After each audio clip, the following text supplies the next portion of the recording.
ఓం శ్రీ మాత్రే నమః.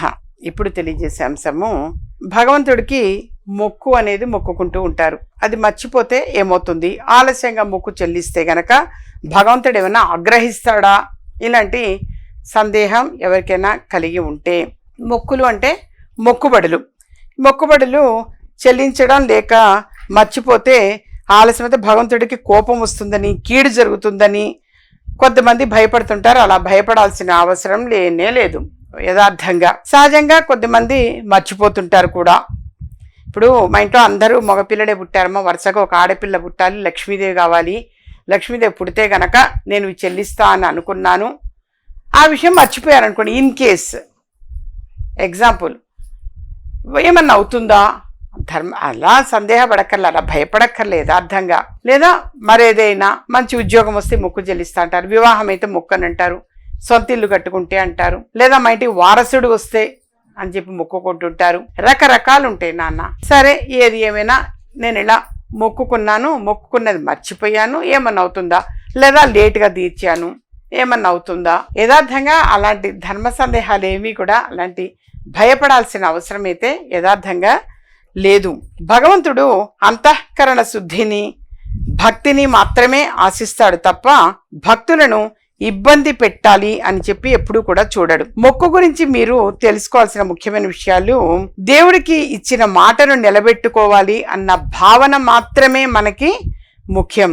ప్రమాదవశాత్తు లేదా బిజీ జీవితంలో మర్చిపోతే దోషము అనేదైతే ఏమీ ఉండదు. ఏ మొక్కుకున్నారో గుర్తుకు రాకపోతే లేదా మర్చిపోయినట్లయితే మనస్ఫూర్తిగా ఆ భగవంతుడిని క్షమాపణ కోరుకొని మీ శక్తి కొద్ది కానుక లేదా దైవనామస్మరణతో మొక్కును, మళ్ళీ కష్టాలకి కారణం దేవుడేనా, మొక్కు ఇచ్చిన మాట నిలబెట్టుకోవడం లాంటిది. మొక్కు చెల్లించడం అంటే భగవంతుని మీద నమ్మకాన్ని నిలబెట్టుకోవటమే. అంటే జనరల్గా ఎక్కువ మంది కూడా మనం ఇన్ని కష్టాలు పడుతున్నాం, కష్టాలకు కారణం అప్పట్లో నేను మొక్కుకున్నాను, ఆ మొక్కును మర్చిపోయాను కాబట్టే, లేదా నేను తీర్చలేదు కాబట్టి ఇన్ని కష్టాలు పడుతున్నానేమో అని చెప్పేసి కొద్దిమంది ఆందోళన పడుతుంటారు, భయపడుతుంటారు. అలా ఎప్పుడు కూడా భయపడక్కర్లేదు. క్షమాపణ అనేది కోరుకుంటే చాలు. మోరవర్ కొంతమంది గుర్తుండకపోవచ్చు, ఏం మొక్కుకున్నానో గుర్తుండకపోవచ్చు, ఏ సందర్భం అనేది గుర్తుండకపోవచ్చు. సో ఎప్పుడైనా ఏదైనా మొక్కుకొని ఉంటే క్షమించమని చెప్పేసి మనం తప్పనిసరిగా అయితే అడగాలి నాన్న. తీర్చకపోతే నిరంతరం మనసును వేధిస్తూనే ఉంటుంది. మరోసారి కష్టం వచ్చినప్పుడు దేవుని మొక్కుకోవడానికి వెనకాడుతూ ఉంటారు. దేవుడు ఏమీ చేయకపోయినా భక్తులు మాత్రం ఫలానా సమయంలో అనుకున్న మొక్కు తీర్చుకోవడం వల్లే మళ్ళీ కష్టం తీర్చుకోకపోవడం వల్లనే, నేను ఆ ఫలానా సమయంలో నేను తీర్చుకుందాం అనుకున్నా, నేను తీర్చుకోలేకపోయాను, అందువల్లనే కష్టాలు వచ్చినాయి అని చెప్పేసి కూడా భయపడుతూ ఉంటారు. భయము అనేది మాత్రం దయచేసి ఎవరు కూడా పెట్టుకోవాల్సిన అవసరం లేదు. దేవుడికి శిక్షించడం, పగ తీర్చుకోవడం వంటివి భక్తుల నమ్మకం నుంచి మాత్రమే పుట్టినవి తప్ప యథార్థమైతే కాదు. మొక్కు అనేది విశ్వాసంతో కూడుకునేది మాత్రమే అని పండితులు చెబుతున్నారు. కాబట్టి భగవంతుడిపై ఉన్న విశ్వాసాన్ని ఎట్టి పరిస్థితుల్లో భక్తులు పోగొట్టుకోకూడదని చెప్తారు.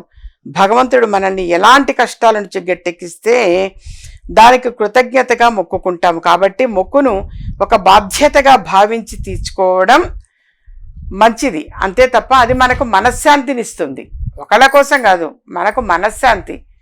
కొంతమంది ఇట్లా నడిచి మెట్లెక్కుతా అనుకుంటారు ఏవైనా జనరల్గా, లేదా నడుచుకుంటూ వస్తా అంటారు, లేదా చెప్పులు లేకుండా నడుస్తా అంటారు, లేదా ఇన్ని రోజులు ప్రదక్షిణాలు చేస్తా అనుకుంటారు. రకరకాల మొక్కులు అనేవి ఉంటుంటాయి నాన్న. సహజంగా కొద్దిమంది అయితే రాసి పెట్టుకుంటారు, ఆ పని అయిపోయిన తర్వాత తీర్చాలి అని చెప్పేసి. కొంతమందికి గుర్తుంటుందిలే అని చెప్పేసి అలా అనుకుంటారు, కానీ గుర్తుండకపోవచ్చు. బహుశా గుర్తుండకపోయినా భయపడాల్సిన అవసరం లేదు నాన్న. ఏదో మొక్కుకున్నాను కానీ మర్చిపోయాను, ఏం మొక్కుకున్నా ఇది భగవంతుడికి క్షమాపణ చెప్పి ఎప్పుడు ఏం మొక్కుకున్నారనేది గుర్తుండకపోవచ్చు బహుశా. దాంట్లో భయపడాల్సింది ఏమీ లేదు నాన్న. భగవంతుడు ఏమి మన మీద పగ తీర్చుకోవటం అనేది ఉండదు, కష్టపెట్టడం అనేది ఉండడు. ఎప్పుడు కూడా తన పిల్లల్ని తాను ఎప్పుడు కూడా కష్టపెట్టడు నాన్న. మనకు తల్లిదండ్రులు లాంటి వాళ్ళు, జగన్మాత ఆ అమ్మ ఎప్పుడు కూడా కంటే క్షమాగుణం కలిగింది ఎవరు అంటే అమ్మే. ఎప్పుడు ఎవరిని కష్టపెట్టడం అనేది ఉండదు. అది స్వామివారైనా కావచ్చు, అమ్మవారైనా కావచ్చు. ఎప్పుడు కూడా తన భక్తుల్ని తాను ఇష్టపడుతుంది, ప్రేమిస్తుంది తప్ప వాళ్ళు ఎప్పుడు కూడా కష్టపెట్టరు నాన్న, ఎప్పుడు కూడా. కాకపోతే మొక్కు అనేది ఎప్పుడైనా మొక్కుకున్నప్పుడు గుర్తుంచుకోవటం కనీస ధర్మం, మనకి గుర్తుండడం మంచిది అంతే తప్పించి అయ్యో నేను ఎప్పుడో మొక్కుకున్నాను మర్చిపోయాను దానివల్ల నాకు ఈ కష్టాలేమో, మీకు గుర్తుండి కూడా వెళ్ళకపోవచ్చు, కొంత తీసుకోవడం టైం పట్టచ్చు. భయపడాల్సిన అవసరం అయితే ఏం లేదు నాన్న.